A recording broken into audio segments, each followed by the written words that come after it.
Hello and welcome to PC Book Slayer. I am studying witchcraft at the moment, so it's all a bit witchy. I had a 3-hour long talk about the Tempest, so I'm all, you know. But what I really wanted to talk about was buying books as an English student, because we have a lot of books, and there's also a lot of books that I want outside of term, and it's not really easy, because we're on a budget, and me particularly, being from Norway right now, the economy isn't going my way. And also I missed my flight from the US after Christmas, so I had to spend more money on a flight ticket, which sucks, granted, but there are still ways to get the books that I want. Books. So in case you are entirely novice and know nothing of the sort, or just want to hear me rant about books for a while. So I study English. It's a 3-year course, and each term I have between 2 and 4 classes. In each class I have to have 12 primary books, and then I have secondary reading. It's a lot, and it's expensive, and I have to admit most of the time I haven't bought all the books because I couldn't afford it.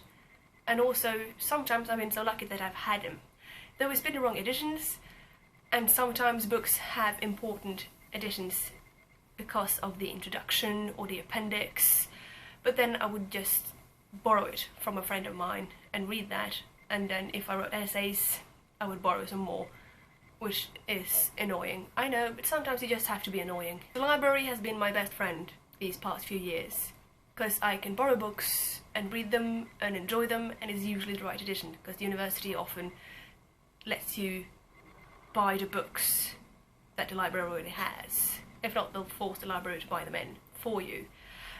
You can't write in library books, which, you know, some people might say you shouldn't write in any books, but I do. When I make notes, I will write, and I will underline and underscore and not underscore. I will write a lot. What I will do, which is really smart, as you can see in my lovely Frankenstein book here. This is just the dramatizations of Frankenstein in the 19th century. It's what I'm writing my dissertation on. I will write notes on the post-its, and as you can see, I've done that a lot, because it's really handy, and you don't have to write in the books, and you don't ruin anyone's property, and you won't be that annoying kid who writes in the library books that everyone hates, because everyone will notice different things. But also, the library doesn't always have that many copies, and someone will get to them first, or the library doesn't have the book at all, which I now discovered with the book for next week, which I should have already bought, but I haven't, and the library doesn't have it, which sucks. Second-hand books is then my greatest love. Either I have a quite big Oxfam here that has loads of books, and if you go right after term ends, so if I now wanted books for this term, I would have gone before the summer, because that's when this class ended last year. You often find the books you need, but I didn't think that far ahead, and I haven't done it. Sometimes you're really lucky and find books anyway, like this little bad boy. My university wants us to have a lot of Norton anthologies, and they are really, really good, but they're also really, really expensive. I think these books cost around £30 and £45, which it's a lot for a book. It's really but you can find them secondhand. I found this at Oxfam for the dire price of £5, which is amazing, and it was like brand new. I don't think the person who had this even used it. I have a lot. So you can be super lucky, and also when you go to Oxfam you find other books and you buy them as well, because there's a lot of good books there. But you can also find them online. Amazon has this amazing second-hand alternative where they have books from like Book Depository and a lot of really neat bookshops, and they're often cheaper than if you go on the bookshop's own webpage. And I know big chain companies are ruining the life of small independent shops, and I try to think about that, but I'm a student, and for me money comes first right now. When I get a job, when I have a proper life, I'll think more about the independent bookshops, I promise. And I still go to them if I have money, just I don't have a lot of money. And then you have wonderful ebooks.